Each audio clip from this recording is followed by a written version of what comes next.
우리를 향하신 하나님의 뜻이 있습니다. 하나밖에 없습니다. 우리가 행복하게 잘 사는 겁니다.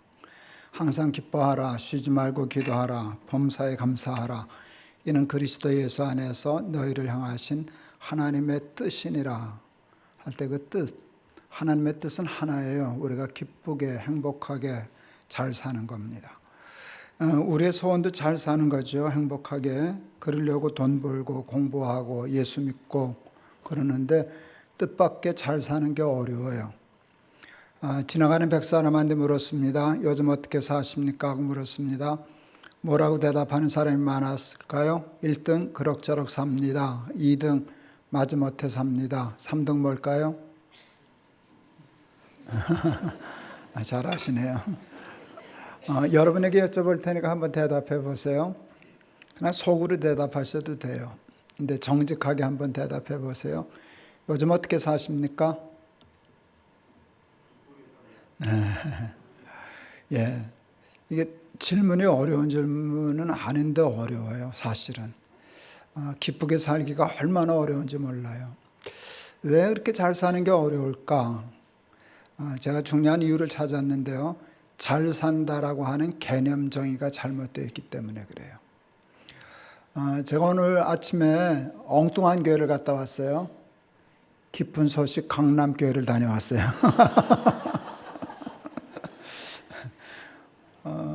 제가 차를 바꿔 타고 왔거든요. 지난주에 온 차가 아니고 오늘 제 차를 타고 왔는데 기쁜 소식 강남교회에서 생각도 안 하고 여기가 강남이니까 기쁜 소식 강남교회 주소가 되어 있는가 보다 눌렀더니 지난주하고 조금 다르게 와요. 지난주에는 성수대교에서 쭉 와서 이렇게 왔거든요. 근데 오늘은 경부고속도로를 빼는 거예요. 근데 제가 당황하지 않은 게 제가 개포동에 오래 살았으니까 개포동에 다닐 때 글로도 다니고 이쪽으로도 가니까 오늘은 얘가 이쪽으로 빼는구나 하고 왔어요. 뭐 거리도 대강 비슷하게 맞고 근데 도착했는데 아니야. 그래서 목사님한테 전화했더니 거기는 다른 교회입니다. 조금 이상한 교회입니다. 번지수가 틀리면 비슷해 보여도 아니에요. 그래서 다시 제대로 주소까지 입력해서 오니까 정확히 왔는데 잘 산다라고 하는 것의 주소 입력이 대부분 잘못되어 있어요. 그래서 엉뚱한 데로 가는 거예요. 큰아이가 초등학교 1학년 때 친구 집을 다녀오더니 호들갑을 떨었습니다. 아빠 우리 친구 집 갔다 왔는데요. 되게 잘 살아요 하고 되자에다 힘을 많이 주셨어요. 왜 그러냐 그랬더니 자가용이 2대야. 집에 풀장 있어. 텔레비전 카메라로 도둑 경비해. 그때는 이제 자가용 1대 있으면 부자 소리 할 때니까 자가용 2대 있는 걸 처음 보고 와서는 그랬는데 그때 제가 내가 우리 아이에게 굉장히 중요한 말을 잘못 가르쳤구나 하는 걸 알았어요. 자가용 2대 집에 풀장 있는 친구 집을 보고 와서 저한테 이렇게 얘기했어야 돼요. 되게 부자예요 라고 얘기했어야 되는데 우리 아이는 부자라는 단어를 쓰지 않고 잘 살아요 라고 얘기했어요. 이게 번지가 틀린 거예요. 그거는 부자예요. 잘 사는 것은 딴 데 있는데 우리는 자가용 2대 집에 풀장 있으면 잘 산다라고 말해요. 그렇게 생각해요. 그렇기 때문에 그렇게 살려고 그쪽으로 가요. 근데 가보면 사실 아니에요. 비슷한데 아니에요. 우리는 여러분 돈 좋으세요? 뜬금없이 물으니까 당황하시네. 돈 좋으세요? 좋죠. 저는 목사인데 돈 좋아할까요? 괜찮을까요? 저는 돈이 좋아요. 저는 돈이 좋다라고 얘기하는 게 정직한 거라고 생각해요. 왜? 좋으니까. 실제로 좋잖아요. 그리고 세상에 돈만큼 좋은 게 그다지 많지를 않아요. 그런데 제가 깨달은 거는 난 돈이 좋다. 난 가난한 것보다는 부자가 좋다. 늘 그렇게 얘기하고 다녀요. 그러다 욕도 먹지만 그게 난 정직한 거라고 생각해요. 근데 제가 아는 것 하나 있어요. 그러나 이게 나를 잘 살게는 못해. 이게 나를 행복하게는 못해. 하는 걸 제가 예수 믿으면서 깨달은 게 얼마나 큰 지혜인지 모릅니다. 그렇게 좋은 돈이 왜 우리를 잘 살게까지는 못하는 걸까 하는 이유를 깨닫게 되었어요. 그게 복음 때문이라는 걸 알게 되었어요. 복음 중에 복음은 하나님이 저와 여러분을 사랑하신다는 거예요. 근데 사랑하면 사랑받는 대상이 존귀해져요. 2005년 1월 달에 제가 독일에 집회가 있어서 인천공항을 나갔는데 그때 계룡대에서 공군 장교하던 우리 큰아이 한 데서 전화가 왔어요. 아버지 축하드립니다. 왜 뭐 좋은 일 있냐? 예, 올해 할아버지가 되시겠습니다. 제가 무녀동란 외아들로 컸어요. 그래서 저는 애만 보면 사죽을 못 써요. 애가 이뻐서. 그리고 뭐 사람 애뿐만 아니라 저는 개도 좋아하고 고양이도 좋아하고 그거 보면 이뻐하는데 내 손주가 생겼다는 말을 들으니까요. 그게 공중부양이 되던데요. 발이 땅에 안 붙는 거예요. 이렇게. 이게 공중부양이 되는구나. 무슨 정신으로 집회를 하고 왔더니 우리 아들 며느리가 그 초음파 사진 찍은 거 산부인과에서 초음파 사진 찍은 거 보여준다고 올라왔어요. 계룡대가 어딘데. 봤더니 우리 며느리 뱃속에 벌거지처럼 꼬부라진 거 요만한 거 하나 들어가 있더라고요. 그게 뭐 아들인 줄 알아요? 딸인 줄 알아요? 근데 내 손주잖아요. 내 피부치잖아요. 2.8cm예요, 키가. 그때 2.8cm인데 제가 보고 또 보고 그러다가 우리 교회 홈페이지에다 그 글을 썼어요. 우주보다 더 크고 귀한 2.8cm. 맞죠? 예, 우주가 들어오더라고요. 나한테는 그 2.8cm가 우주보다 더 컸어요. 그게 사랑이라는 거예요. 하나님이 저와 여러분을 사랑하시기 때문에 하나님이 저와 여러분을 귀하게, 크게 만드셨어요. 무엇보다 크게 만드셨나? 무엇보다 귀하게 만드셨나? 천하보다 크고 귀하게 만드셨어요. 사람이 만일 온 천하를 얻고도 제 목숨을 잃으면 무엇이 유익하리요? 무슨 뜻이에요? 네가 천하보다 귀하다는 소리예요. 그런데 하나님은 우리를 천하보다 귀히 여기시는 게 아니라 이게 좀 말이 잘 안 되는데요. 당신보다 크게 여기셔요. 당신보다 귀히 여기셔요. 십자가가 뭐예요? 우리가 죽어야 할 자리인데 예수님이 죽으셨잖아요. 한번 여쭤보세요. 왜 예수님 죽으셨어요? 이렇게 얘기하실걸요. 내가 너 죽는 꼴을 어떻게 보냐? 네가 죽고 나는 못 살아. 내가 죽고 네가 살아야지. 내가 죽고 네가 살아야 된다. 그게 십자가예요. 그게 뭐예요? 내 생명은 내게 있어서 내 생명보다 더 귀하다는 거예요.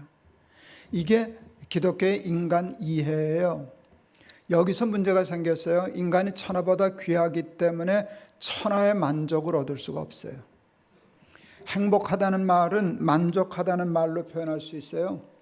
다윗은 그것을 시편 23편에서 나의 잔이 넘치나이다 라고 고백했어요. 여기 무리만큼 있는데 이게 만족한 상태예요? 불만족한 상태예요? 불만이에요. 요만큼 안 찼잖아요. 안이 불쳐 찰만 자를 쓰는 거니까. 하나님이 저와 여러분을 사랑하셔서 천하보다 크게 만드셨기 때문에 천하를 다 얻을 수 없지만 천하를 다 얻어서 넣어도 안 채워져요. 내가 더 크니까.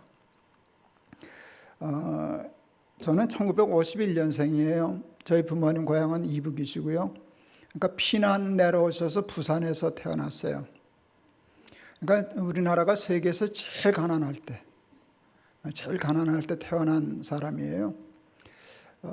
나이 좀 들어서 종합검진을 받게 되었을 때 의사 선생님이 그러셨어요. 목사님 신장 누구 하나 주었어요? 그래요. 그런 적 없는데요. 그랬더니 신장이 하나밖에 없다는 거예요. 저는. 그 한참 보더니 여기 있긴 있네요. 조그만 게 하나는 생기다 말았어요. 그러니까 저는 태어날 때부터 신장 기능이 60%인 데서 태어났어요. 그런가 보다 했더니 나중에 그 이유를 알았어요. 고려대학교에 교수님 중에 난민들의 복원을 연구하는 학자가 계시더라고요.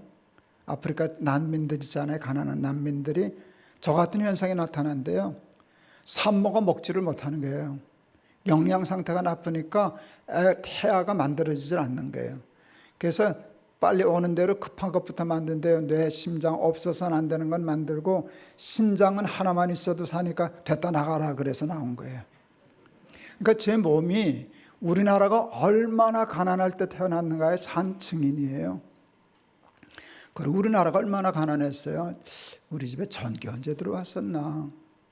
초등학교 다닐 때 그 생활환경조사서라는 게 있었어요. 거기에 이 질문이 참 웃겼어요. 너희 집에 뭐 피아노 있냐, 라디오 있냐, 전축 있냐, 뭐 이런 텔레비전 있냐 이런 거였는데요. 그때 뭐 있으면 부자였게요? 아무나 하나 있었으면 부자예요. 그때는 선풍기만 있어도 저 부자인가? 부자 아니면 선풍기 못 놓고 살고 냉장고, 전화 있는 집이 부자였잖아요. 텔레비전 동네 한 대 있었는데 지금은 뭐 있으면 부자예요? 우리가 그걸 어느 사이에 넘어뜨렸어요. 뭐가 있으면 부자라는 소리를 못하게 생겼어요. 자가용 있으면 부자죠? 따져봐야지 자가용 갖고는 이제 안 돼요. 제가 88년도에 그 미국에 한 달 신학교에 가서 연수받는 일이 있었어요. 기숙사에 있었어요. 우리 기숙사에 청소해 주러 오시는 흑인 아줌마가 빨간 자동차를 자가용을 타고 오더라고요. 얼마나 놀라는지. 야, 여긴 기숙사 청소하는 아줌마도 자가용 타고 다닌다. 제 새들에 있는 우리 에스겔 선교회 사무실 거기 청소 위탁하거든요. 젊은 부부가 와서 해요. 자가용 타고 와서 해요. 하나도 안 놀랍잖아요. 우리나라가 벌써 그렇게 됐어요. 어마어마한 부자가 됐어요. 저는 82년도에 처음 자가용을 탔어요. 영락교회 부목사로 갔더니 그때부터 자가용을 하나씩 줬어요. 그때는 자가용만 있으면 시내 어디든지 30분이면 주파해요. 차가 없으니까. 자가용이 있으면 하루에 20가정을 신방할 수 있어요. 버스 타고 택시 타면 10가정밖에 못 하니까 영락교회가 자가용을 한 대씩 줬어요. 근데 제가 제일 막내였기 때문에 새 차 받았게요? 꼬물딱지 차 받았게요? 꼬물딱지 차 받아서 난 잊을 수가 없어요. 그 차는 포니원 7540 비새는 차. 혹시 여러분 비새는 차 타보셨어요? 이게 구멍이 뚫려서 새는 게 아니에요. 녹슬어서 삭아서 스며들어서 고여요. 그러니까 비를 맞지는 않는데 한참 가다 보면 조수석에 물이 고여요. 그러니까 비 오는 날 그래도 신방은 다니니까 거기다 플라스틱 바가지를 하나 놔요. 옆에 탔던 구역장 권사님 가끔 물 차면은 그때 창문을 이렇게 내리는 게 아니잖아. 이렇게 내리는 거지. 이건 잠그는 거고 내려가지고 이렇게 했어요. 그게 보트가 아니었어요. 자가용이었어요. 근데 너무 이제 녹도 쓸고 흉해서 좀 더 타야 될 것 같아서 칠이나 해서 타자 하고 제가 공업사에다 맡겼어요. 칠해달라고. 공업사에서 뭘 뜯었어요. 뭐 칠하려고. 뜯었다가 못 붙였어요. 그래서 할 수 없이 영락교회가 저 새 차 사줬어요. 그때 대우 1300cc 맵시나라고 하는 맵시 안 나는 차가 하나 있었어요. 그래도 그게 새 차잖아요. 와, 얼마나 좋던지 새 차를 탔잖아요. 우리 선배 목사들 배 아파서 죽는 줄 알았지. 비만 안 샜지 객긴 도끼인데 나는 비 새는 바람에 뜯었다 못 붙이는 바람에 새 차를 타고 다녔잖아요. 아, 얼마나 좋은지 행복했어요. 저 차 참 많이 바꿔 탔어요. 제가 얘기했잖아요. 요즘은 벤츠 탄다고. 지난주는 여러분들한테 난 여러분 조그만 교회인 줄 알고 그래서 조그만 차 타고 왔었는데 오늘은 괜찮다. 여기 벤츠 타고 와도 그래서 타고 왔어요. 이따 구경하려면 해보세요. 자, 보세요, 여러분. 신장도 못 만들어내고 태어난 사람이 정말 세계에서 가장 가난한 때를 이렇게 살아왔던 사람이 이제 70 조금 넘었는데 지금 벤츠 타요. 이게 제 한 세대에 이루어진 일이에요. 이걸 경험한 사람은 전 세계 역사상 대한민국의 제 세대밖에 없어요. 바닥에서 꼭대기로 올라온 거예요. 그러니까 행복하겠죠? 행복은 좋기는 좋아요. 좋기는 좋은데 행복까지 갖다 걸면은 부담스러워요. 그것 때문에 그냥 그렇지 뭐 난 좋기는 좋다. 비세는 차보다 훨씬 좋지. 뭐 하여간 좋은 게 많아요.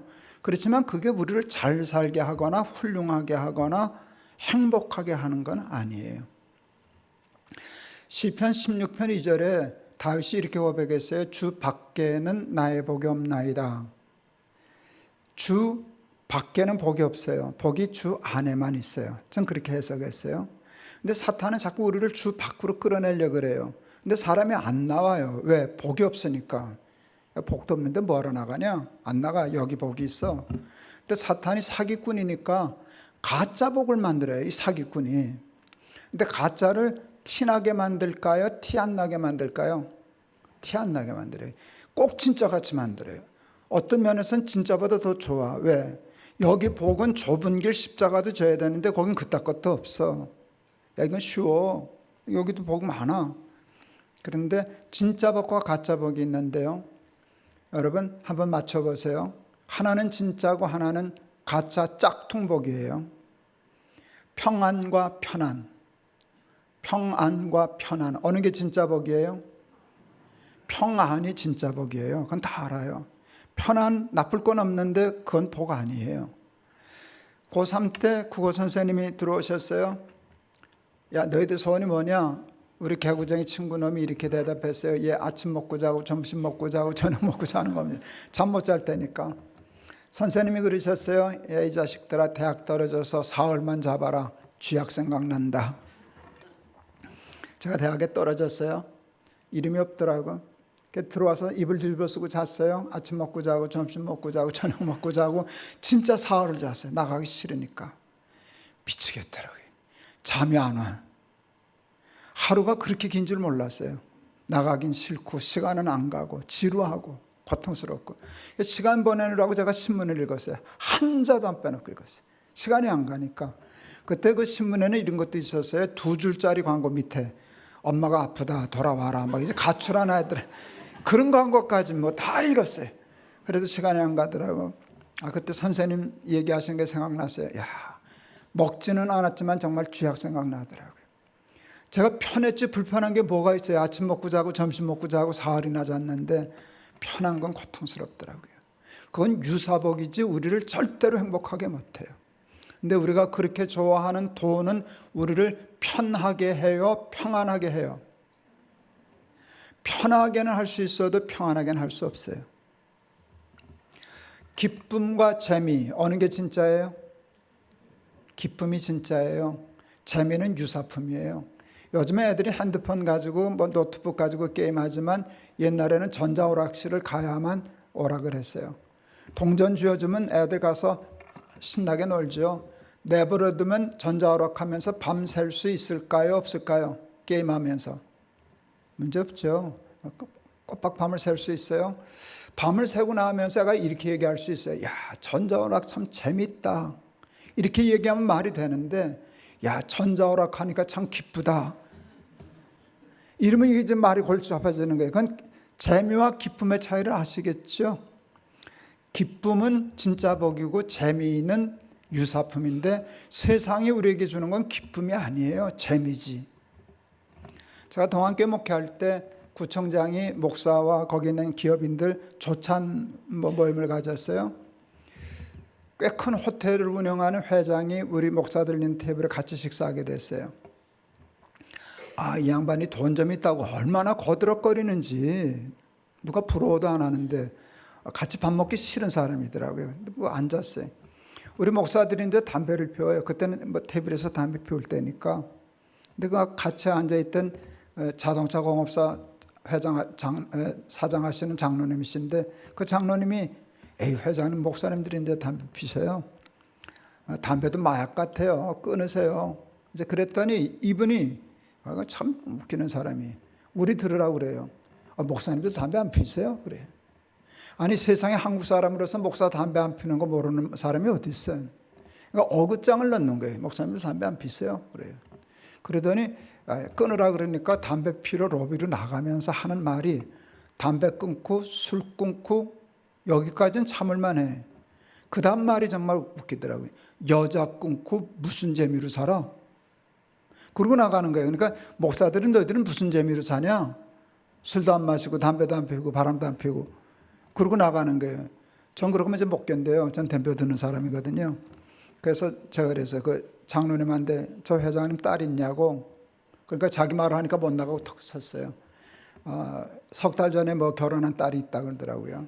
제가 들으라고 얘기했어요. 그 사위가 술 끊고 담배 끊고 무슨 재미로 살아 하면 몰라도 여자 끊고 무슨 재미로 살아 그러면 도끼 들고 쫓아갈 걸 내가 그랬어요. 얼굴이 뻘개져서 나가더라고요. 그런데 그렇게 정신없는 사람도 단어는 정확하게 쓰더라고요. 술 끊고 담배 끊고 여자 끊고 무슨 재미로 살아 그랬지 무슨 기쁨으로 살아 그러지는 않대요. 지도 알기는 아는 게 그게 기쁨은 아니거든. 그것이 얼마나 많은 대가를 지불해야 된다는 거. 근데 사람들이 홀려가지고 가짜 복에 주소 잘못 입력해가지고 그게 행복한 건 줄 알고 가다가 패가 망신하고 신기루 쫓아가다가 멸망하고 그런 것 아니겠어요? 진짜 기쁨과 평안은 하나님 안에 있는 거예요. 내가 이것을 너희에게 이르면 내 기쁨이 너희 안에 있어 너희 기쁨을 충만케 하려 함이니라.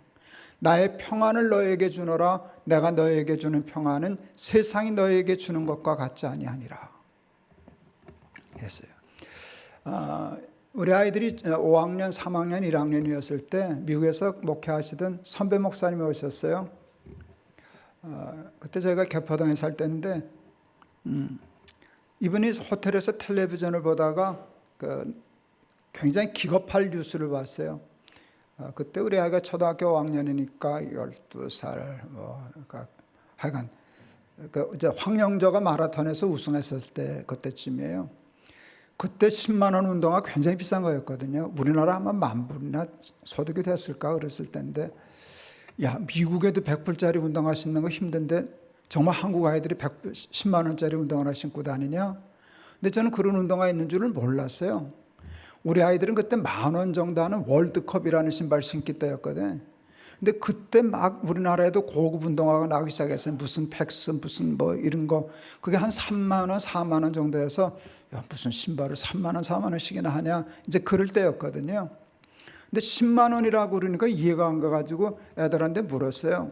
야 세상에 10만 원짜리 운동화가 다 있냐? 그랬더니 무슨표 농구화가 10만 원이 넘는다고. 그래서 제가 또 물었죠. 너희 학교도 그런 거 신고 다니는 놈들이 있냐? 그랬더니 우리만 빼놓고는 다 신어요. 개포도 이제 아니나 개도 폰이나 안 타는 동네니까 우리만 빼놓고는 다 신어요. 그래서 웃었습니다. 근데 왜 너희들은 사달라 그러지 않았냐? 그랬더니 뭐 사달라 그래봤자 안 사줄 건데 뭐예요.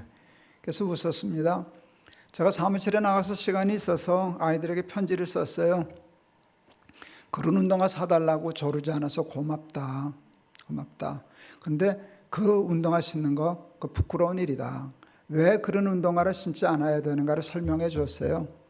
그때 황영조 선수가 올림픽에서 금메달 땄을 때예요. 코롱 회사 소속이었는데 코롱 회사에서 황영조 선수가 발이 나쁘대요. 뭐 짝발이래나 뭐 그래요. 그래서 그 발에 맞춰서 운동화를 개발해 주다가 1억짜리 운동화를 만들었어요. 그러니까 그 1억이 들어갔어요.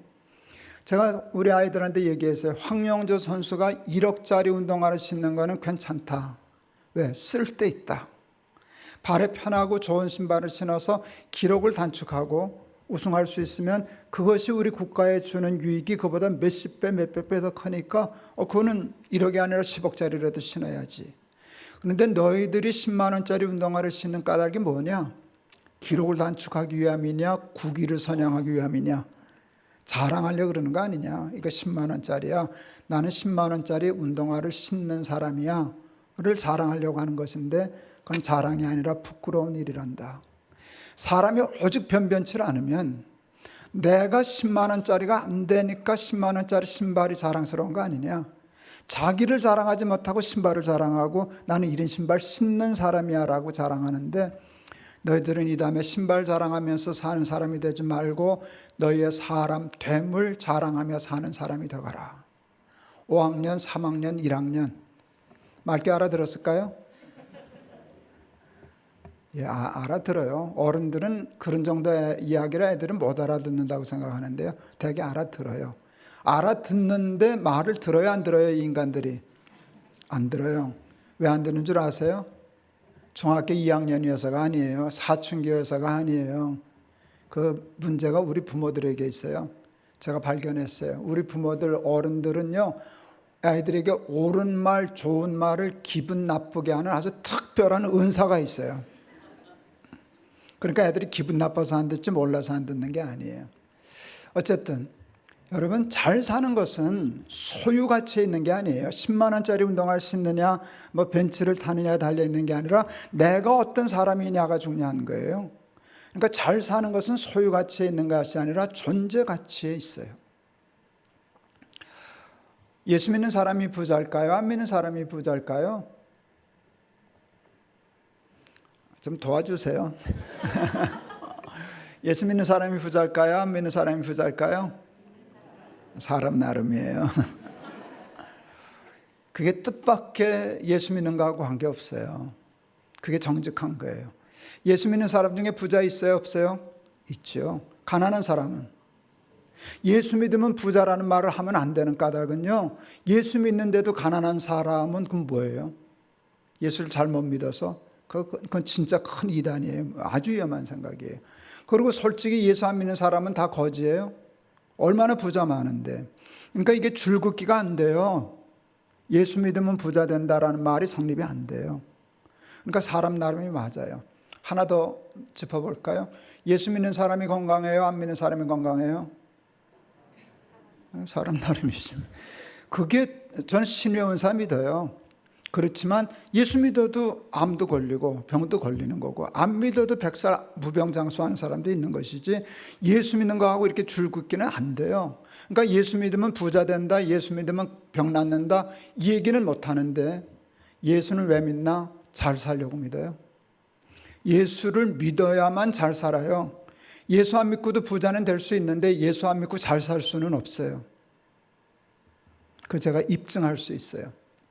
잘 산다는 것은 내 존재 가치가 높은 거라 그랬잖아요. 신발이 아니라. 근데 존재 가치는 어떻게 높아지는가 하면 존재 목적대로 살 때 존재 가치가 발생해요.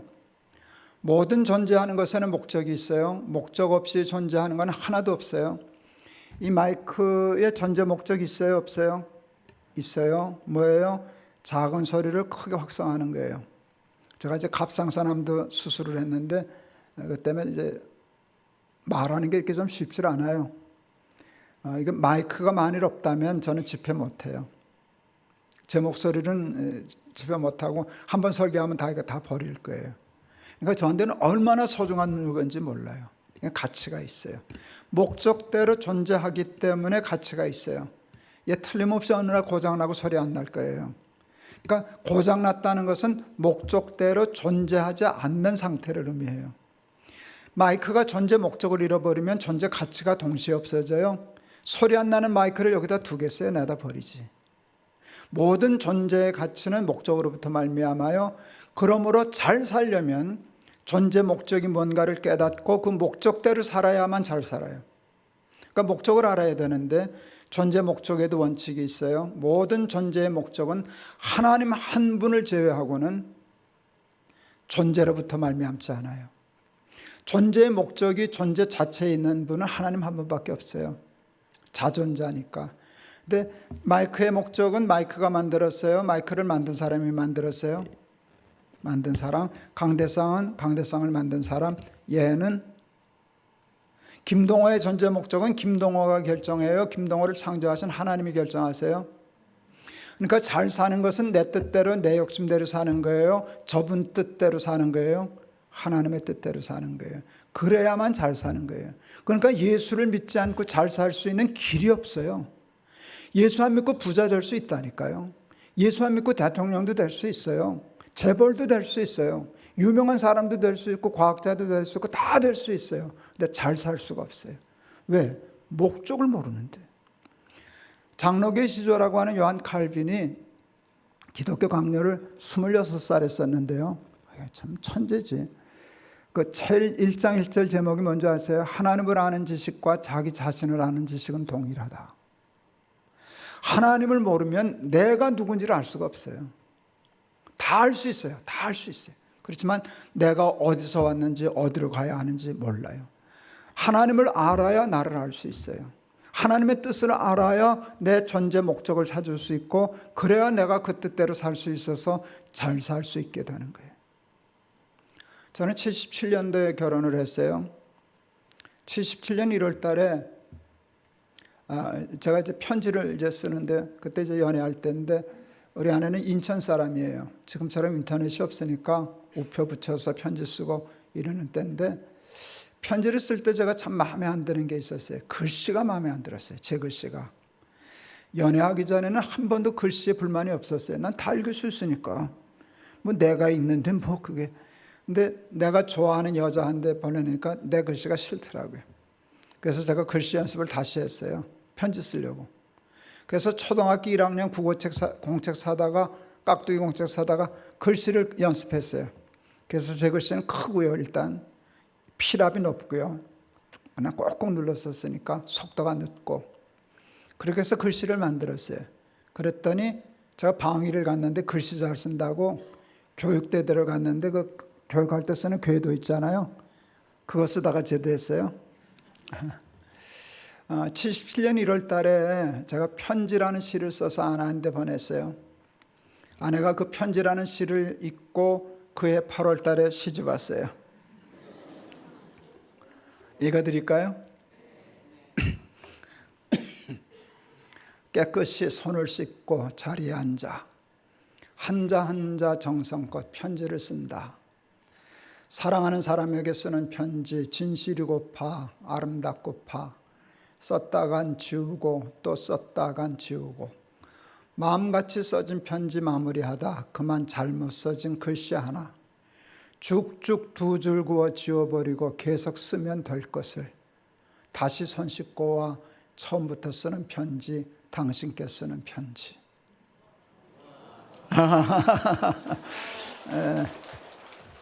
시집올만 하죠?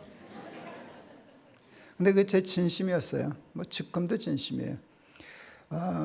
제가 77년도 신대원 졸업반 때였는데, 그때 목사가 된다는 거, 그때 이게 교회가 이렇게 대형화되고 크고 목사가 자가용 타고,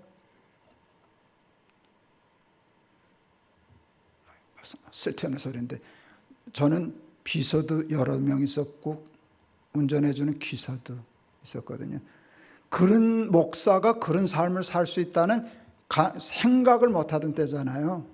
그러니까 아내한테 그럴 줄 알았으면 내가 큰 소리, 당신 손에 물 안 묻히게 해줄게, 이럴 수 있었는데 그게 말이 안 되는 때니까 아무것도 약속 못하고, 내가 열심히 살아서 삶의 좋은 열매가 맺히면 그 당신께 줄게, 그런 마음으로 살았어요.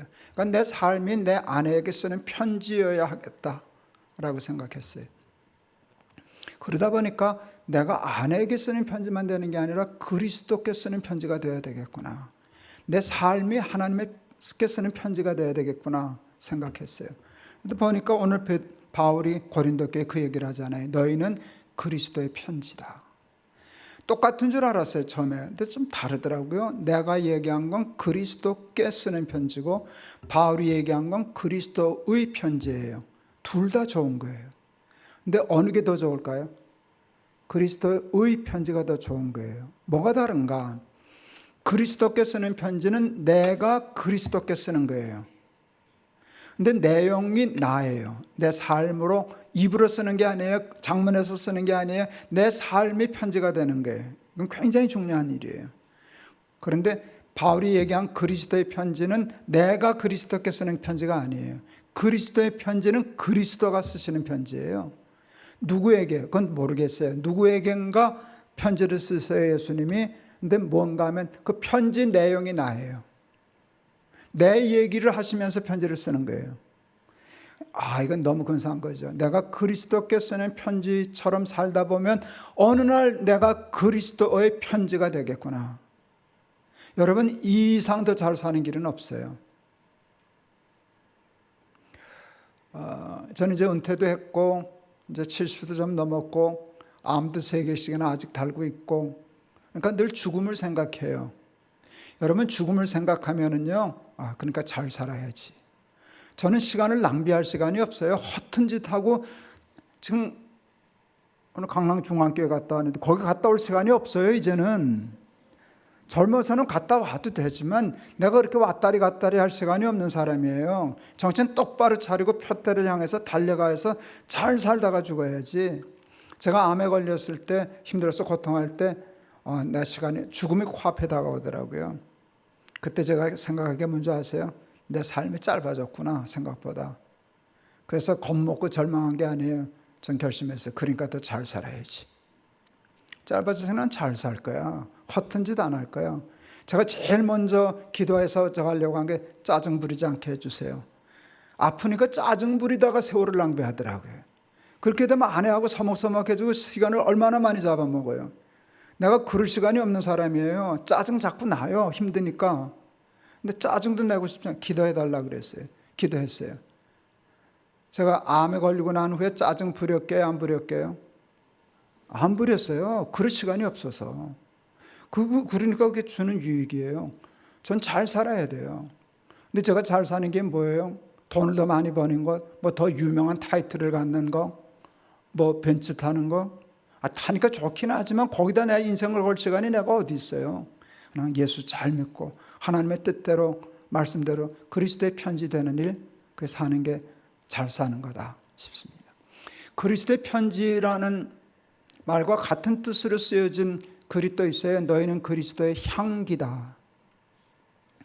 저는 기독교 교육을 공부했어요. 그래서 늘 기독교 학교를 세우고 싶어 했었어요. 하나님이 제가 목회하면서 하고 싶었던 것을 다 하고 끝내게 해주셨어요. 제가 은퇴하기 전에 결국 천안에 그 기독교 대안학교를 설립을 했어요. 제가 이제 은퇴할 때 생각하기는 이제 나는 후임을 세우고 이제 출구 전략을 세워야 될 테니까 내가 앞장서서 뭘 하면은 안 된다. 나는 거푸집처럼 후배들이 굳을 때까지 틀 잡아주고 있다가 틀 잡으면 떼야지 이런 생각을 하고 교장이란 타이틀은 가졌지만 학교 가질 않았어요. 교감에게 다 위임하고 교감이 실제적 일을 하고 저는 법적으로 사인만 하는 일을 해야 되니까 그렇게 했어요. 아무 일도 안 했어요. 근데 제가 꼭 한 가지는 제가 했어요. 아이들 안아주는 거. 왜냐하면 사랑받은 아이들이 건강하거든요. 사랑을 많이 받은 아이일수록 건강해요. 그리고 지능도 올라가요. 그래서 저는 학교 갈 때마다 가서 그냥 애들 안아주는 걸 하기 시작했어요. 첫날 입학식하고 안아주려고 그러니까 이놈들이 튀어. 이 할아버지 왜 이러시냐 하고서 밀치고 도망가고 참 그래요. 갈 때마다 안아주니까 이놈들도 알잖아요. 내가 장난을 치는지 진심으로 지들이 이뻐서 그러는지. 그러니까 몇 달 지나니까 와서 앵기기 시작했어요. 제가 간 날은요, 애들 학교 오는 버스가 들썩거려요. 할아버지 왔다고. 그래서 안아주기 시작했어요. 이제 학교를 이제 교회를 은퇴할 때가 돼서 그것도 정리하게 될 때 제가 아이들에게 할아버지가 너희들이 이뻐하고 사랑했다는 거 잊지 말아라. 그거 심어주고 싶었어요. 그래서 제가 전략을 짰어요. 갈 때마다 여기다 향수를 뿌리고 다니기 시작했어요. 제가 향수 뿌리고 다니는 사람 아니에요. 근데 왜냐하면 냄새가 기억으로 오래가게 하거든요. 그래서 제가 멋쟁이처럼 향수를 골랐잖아요. 그래서 제가 아르마니 향수를 골랐어요. 그래서 꼭 여기다 뿌리고 다녔어요. 왜요? 안 하면 코가 박히는 자리거든. 지금 이 자식들이 커서 나보다 훨씬 더 커졌는데 안 하면 여기 앉혔어요. 그게 딱 맞았어요. 몇 년 전에 학부형 아이 엄마가 제 페이스북에 글을 썼어요. 목사님 성공하셨네요. 성공하셨네요. 엘리베이터를 탔는데 자기 아들이 할아버지 냄새 난다 그랬다는 거예요. 누가 아르마니 향수를 쓴 사람이 탔다가 내린 거예요. 그 냄새가 나니까 내 생각이 난 거예요. 할아버지 보고 싶다. 그래서 다녀왔잖아요. 평생 예수를 믿었으면 우리 말하지 않아도 그냥 가만히 있어도 그리스도의 냄새가 나야 되지 않을까. 이제 목회하고 은퇴하고 이제는 저도 노인이 되었는데 이제는 제 삶에서는 뭔가 가만히 있어도 뭘 하지 않아도 뭘 꼭 해야만 돼서 아니라 가만 그냥 있는 존재 자체에서 그리스도의 냄새가 나고 향기가 나야 되지 않을까 싶어요. 저는 사실은 음악을 하고 싶었어요. 제가 이래봬도 초등학교 때 KBS 누가 자라나가서 1등을 했지 뭐예요. 근데 제가 변성기 때 편도선 수술한 것밖에 이유를 모르겠는데 그 이유 때문인지 모르지만 하여간 노래를 못하게 됐어요. 그래서 제가 참 많이 이제 속상했었는데 저는 굉장히 그래서 소리에, 좋은 소리에 아주 민감해요. 제가 동안교회 건축할 때 저는 건축하는데 돈을 많이 쓰지 않으려고 애를 썼어요. 너무 예배당 건축에 돈 많이 쓰는 거를 그냥 예배 드리면 된다. 왜 너무 호화롭게 지으면 가난한 사람들은 참 힘들어요. 오기가 불편해서 가난한 사람도 불편하지 않고 부자도 그냥 예배 드리면 되니까. 그래서 어떻게 저 돈으로 그 예배당을 지었지 싶을 만큼 굉장히 예산 절약해서 지었는데 제가 돈을 아끼지 않은 게 두 가지가 있어요. 첫째, 설계비. 설계비만 해도 조그만 예배당 지을 만한 돈을 초인류 설계사에서 맡겨서 예배당을 지었어요. 그건 아주 잘했어요. 이렇게 되니까 효율성이 있고 견고하고 뒤탈이 없어서 도리어 경제적이었어요. 근데 뭐 그건 이해가 가는데 제가 돈을 아끼지 않은 거는 음향이었어요. 그때 97년도에 IMF 때인데 음향에만 10억을 썼었어요. 여긴 부자 동네가 돼서 10억 정도는 안 놀래지. 여러분 97년도 지금도 10억 만만치 않은데 지금은 뭐 그보다 훨씬 더 많은 음향비 쓰는 교회들이 있지만 그 당시에는 교회에 그게 없었어요. 10억짜리 음향을 쓴다는 게 이해가 안 될 때예요. 그 음향회사 사장이 미국 사장이 한국 왔다가 교회에서 그 시스템을 썼다는 게 믿어지지 않아서 실제로 왔었어요. 우리 교회. 그리고 그분이 했던 얘기를 기억해요. 이 장비는요 마이클 잭슨이 공연할 때 쓰는 장비입니다. 마이클 잭슨이 이거 아니면 공연 안 합니다. 그걸 우리가 교회에다 갖다 놨어요. 왜 그랬나? 제가 소리에 굉장히 민감하거든요. 제가 이제는 늙으니까 그것도 귀찮아가지고 저거 하는데 전 어디 집회 가면 마이크부터 점검하고 내 소리를 가급적 맞추려고. 저희 교회는 일본에서 음향을 전공한 음향 기사를 월급 주고 풀타임으로 썼어요. 그래야 내 소리를 맞춰주니까. 또 저는 이제 야외 집회, 청년들 전도 집회도 많이 다녔는데 그때 그 친구 아니면 그 소리를 못 만들어내니까. 제가 자꾸 이런 소리를 하니까 사람들이 그러대요. 명필이 붓갈이냐? 제가 설교를 잘하면 되지 뭘 소리 갖고 그러냐 그럴 때 야 명필은 붓가려 그랬어요. 명필은 붓가린단다. 근데 그 소리가 얼마나 중요한지 몰라요. 사람들이 불편하지 않게 편하게 들으면 설교 메시지 전달력이 높아지거든요. 그리고 저는 이제 청년들 그 밴드들 음악이 중요한데요. 전 드럼 소리가 좋은데 드럼 소리가 일로 들리는 스피커가 있고 일로 들리는 스피커가 있어요. 이거는 뭐 1, 2억이면 할 수 있어요. 이건 10억 들어야 하는 거예요. 나는 그 소리를 원해서 하여간 그랬어요. 제가 소리에 대해서 까탈스러웠는데 어느 날 성경을 보니까 예수님이 세례 요한에 대해서 저는 광야에서 외치는 자의 소리다 그러시더라고요. 소리라는 말에 내가 귀가 반짝했어요. 그게 무슨 뜻인지 내가 알았거든요. 여러분 예수님은 말씀이시고 우리는 스피커예요. 우리는 스피커라고. 근데 이 스피커가 마음에 안 드시는 거예요. 웅웅거리고 소리 뭉개지고 답답하고 날카로워서 찢어진 소리 나서 설교하실 때마다 말씀 전할 때마다 속상했는데 어느 날 예수님이 기가 막힌 스피커를 찾은 거예요. 그게 세례 요한이라는 스피커였어요. 광야에서 외치는 자의 소리다. 그게 부러웠어요. 그래서 제가 세례 요한이라는 제목으로 시를 썼어요. 읽어드릴까요? 조금 황당해요. 세례 요한, 그에게서는 소리가 났다. 끝. 황당하다 그랬잖아요. 한 줄을 쓰고 더 이상 못 썼어요. 생각해보니까 그것으로 그 시는 끝이에요. 소리가 난 거. 저는 제 삶에서 하나님의 소리가 나면 좋겠어요. 원고를 써가지고 뭐 꾸며가지고 그거 말고 그냥 삶에서 생각에서 마음에서 그리스도의 소리를 전할 수 있는 스피커가 되면 좋겠다 싶습니다. 기쁜 소식 교회 여러분들이 지금 담임 목사님 안 계셔서 담임 목사 좋은 목사님 오시라고 기도하시죠? 예, 그래야죠. 그래서 좋은 목사 오셔야 되는데 좋은 목사 아무리 와봐야 소용없어요. 여러분 교회는 목사가 좋아서 되는 게 아니라 교인이 좋아서 되는 거예요. 우리나라에서 제일 좋은 대학이 어느 대학교예요? 우리 아들이 교수인 대학이 제일 좋은 대학이죠. 서울대학이 제일 좋은 대학이죠. 서울대학이 제일 좋다면 그 서울대학이 제일 좋은 이유를 대보세요. 그건 물론 교수들도 좋아요. 근데 학교는요, 공부 잘하는 아이들이 모이는 학교가 좋은 학교예요. 좋은 학교는 공부 잘하는 아이들이 모인다고요. 그러면 좋은 교회는? 교인이 좋아야지. 지들이란다. 그냥 적당히 대충 하고 좋은 목사만 오면 그냥 교회 되는 줄 알고 덤태기를 다 목사한테 씌우고 자기는 아니요. 좋은 목사 중요해요. 중요하죠. 그렇지만 여러분들이 그리스도의 편지가 되고 그리스도의 좋은 소리가 나고 향례가 되고 그런 교인이 되면 여러분 정말 기쁜 소식을 전하는 좋은 교회 될 줄을 믿고 이 교회 다닌 여러분들이 복을 받고 자자손손 복 받는 좋은 교회 될 줄을 믿습니다. 기도하겠습니다.